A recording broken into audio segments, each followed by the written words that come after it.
This is part 3 for the cranial nerves. Another nerve that is important for us as dental hygienists is the facial nerve. So that is cranial nerve number 7. Cranial nerve number 7 is sensory and motor. So this is another both. Sensory, afferent, motor, efferent.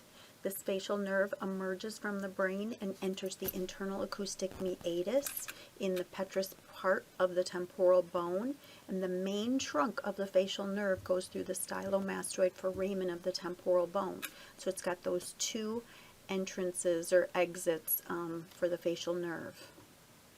The branches are the motor branches to the middle ear, greater petrosal branch, the chorda tympani branch, posterior auricular, posterior belly of the digastric, the stylohyoid, temporal, zygomatic, buccal, marginal mandibular, and the cervical. The facial nerve carries both efferent and afferent nerves, so motor and sensory, like I said before. Efferent for the muscles of facial expression, for the innervation of the lacrimal gland, so tears, and the innervation of the submandibular and sublingual salivary glands, so saliva. It passes into the parotid salivary gland and divides into numerous branches that supply the muscles of facial expression, but the facial nerve does not supply the parotid salivary gland itself. There is a small efferent branch to the muscle in the middle ear, so the stapedius. Then the greater petrosal nerve, put a star by this one. This has an efferent branch to the lacrimal glands and tears and minor salivary glands. The greater petrosal also carries afferent nerve fibers for taste sensation in the palate. We're going to talk about taste in a few minutes, but this one is taste to the palate. Chorda tympani is another one you need to put a star by. This is efferent, so motor for the submandibular and sublingual salivary glands. This is sensory for taste to the anterior 2/3 of the tongue. We said that cranial nerve number 9, the glossopharyngeal, was sensory for the posterior 1/3 of the tongue. You just heard that the greater petrosal is taste to the palate, and now the chorda tympani is sensory for taste to the anterior 2/3 of the tongue. We have a grid in your lab packet that has the nerve name and number and what it innervates for the salivary glands and the tongue. So these are important for filling out that grid. Branches to muscles of facial expression include the posterior auricular, which is the occipital, goes to the occipital belly of the epicranial muscle. And then the posterior digastric branch supplies the posterior belly of the digastric. The temporal branches supply the muscles anterior to the ear, the frontal belly of the epicranial, superior part of the orbicularis oculi around the eye, and the corrugator supercilii muscle. The zygomatic branches supply the inferior part of the orbicularis oculi, so around the eye, and the zygomatic major and minor. The buccal branches supply the muscles of the upper lip and the nose, side of the nose, the buccinator, the risorius, and the orbicularis oris muscle, so around the mouth. We have the marginal mandibular branch that supplies the muscles of the lower lip and the mentalis chin muscle.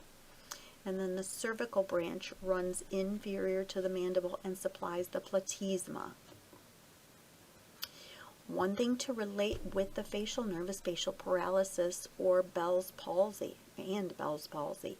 Facial paralysis in general is the loss of muscular action of the muscles of facial expression, and this lesion can occur secondary to a brain injury by way of a stroke or by direct injury to the motor nerves to the muscles of facial expression.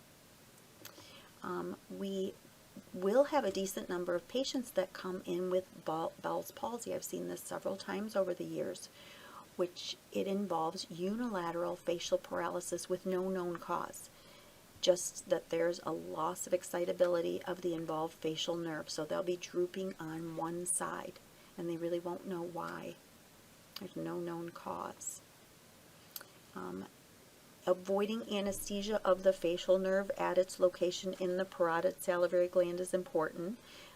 We don't want to administer an IA block that results in transient facial paralysis because we hit the parotid gland. So we want to make sure that we are correct with our location of the inferior alveolar mandibular nerve block. That's the V3 branch of the trigeminal. We want to make sure that we are good with that location so that we don't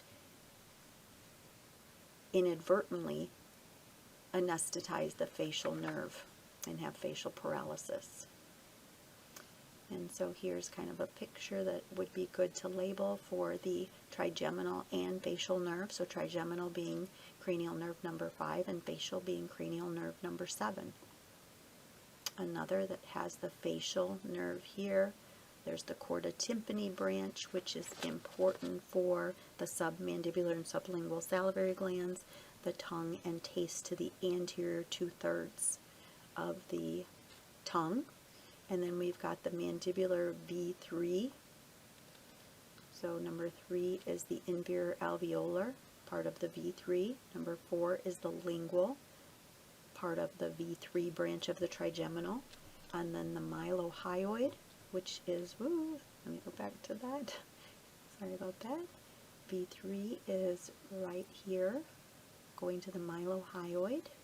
And then number 6 up here is the greater petrosal. That is going to the minor salivary glands and lacrimal glands or tears, and that is giving taste sensation for the palate. Then we've got number 7 up there is the ophthalmic V1 branch. We've got number 8 is the maxillary V2 branch, and then we've got number 9, the pterygopalatine ganglion, which is behind that trigeminal. And then number 10 is just sensory fibers from the tongue. So that is the facial in a nutshell. There are some pages in your lab packet that you should complete with the, like I said, with the motor and sensory innervation to greater petrosal,